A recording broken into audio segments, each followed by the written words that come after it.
2010 Benefactor Serrano, the SUV for the college student who isn't even studying college and mostly just moving off the parents' trust fund money. Alright guys, so you're gonna probably cringe at this, but I'm doing a parody of Usher's You Just Gotta Fall in Love Tonight because it's the period correct track for the vehicle. 'Cause baby tonight, the Serrano is on the roster tonight. Yeah, baby, tonight I'm finally reviewing SUV, alright. Mine until. Okay, I'll stop. Hey, you consumer! Fun fact: what's the fastest-growing market in the American auto industry? That's right, compact SUVs. And do you know why? That's right, neither do we. Is that a good enough reason to buy one? That's right, that better be. These freaking descriptions on GT Online are just funny. Wowee, it sure has been a while since I did an SUV review. The last one I did was the BJ-XL, which was years ago at this point. Which I've kind of noticed a pattern. I only do SUVs that are typically smaller than the norm.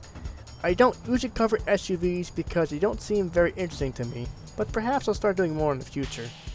Technically though, according to the wiki article, this is a crossover SUV, so that it does explain the smaller size. While the Serrano, not to be confused with its sport car counterpart, the Serrano, is a fairly new vehicle to the series. It was introduced in GTA 4, the Ballad of Gay Tony DLC. I want to make a quick side note here. When I first heard about the Ballad of Gay Tony DLC, I thought they just called him Gay Tony because that was just his name. I didn't know he was actually gay. Like, I legit didn't know he was actually gay.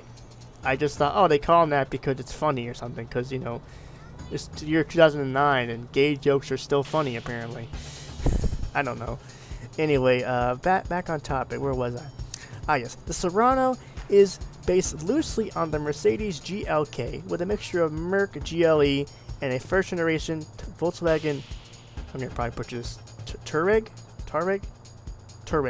Yeah, shoved in there.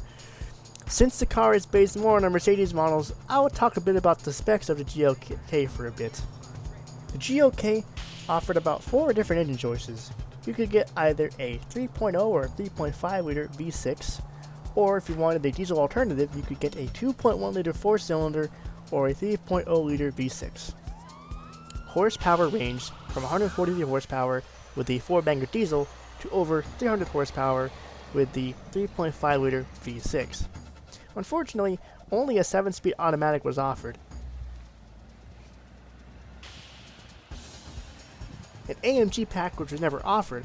However, a company called, I think I probably pronounced this, Brabus, which is a German high-performance automotive company, made a V12 twin-turbo powered GLK, making 750 horsepower and a top speed of 200 miles per hour. Possibly the fastest SUV ever made.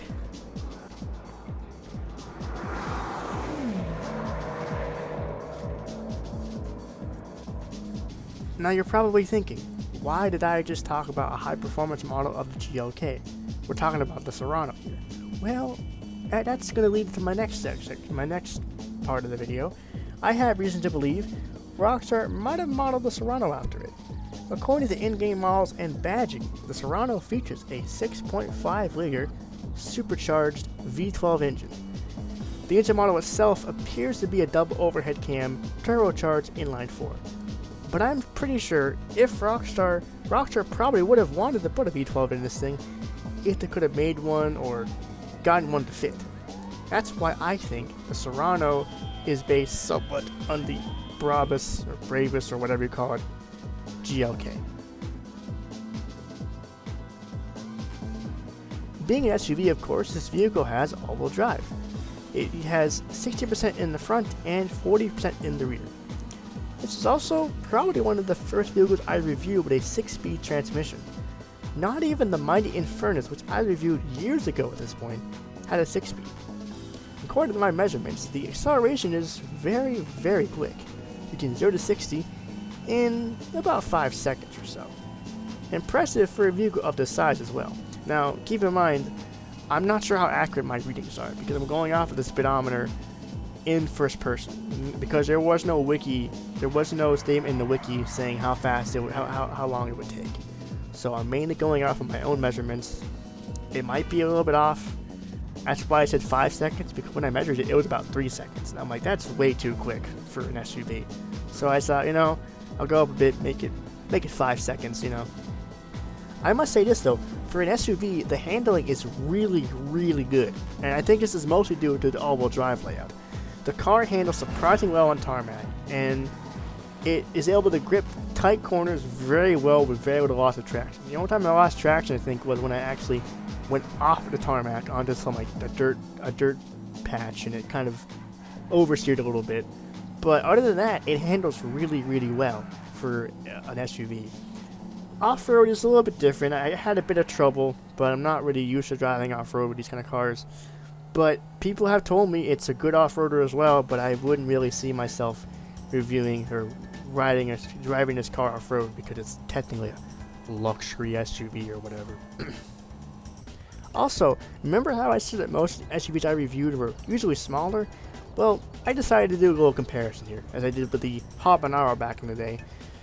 Here is the Benefactor XLS to compare. And the XLS is a full-on SUV rather than a crossover, so naturally it's a tad bit longer and a tad bit wider. I do believe the XLS is slower than the Serrano, but we'll have to see when I review it finally. Well folks, once again, there you have it. Overall, pretty fun little SUV. Not too big, plenty of pep, and pretty good handling. I'd own one if I still played online, honestly. I think you can get them for free on the streets, or for about 60 grand from the website. I don't think the Serrano deserves an armored version though, because we kind of already have enough of those already.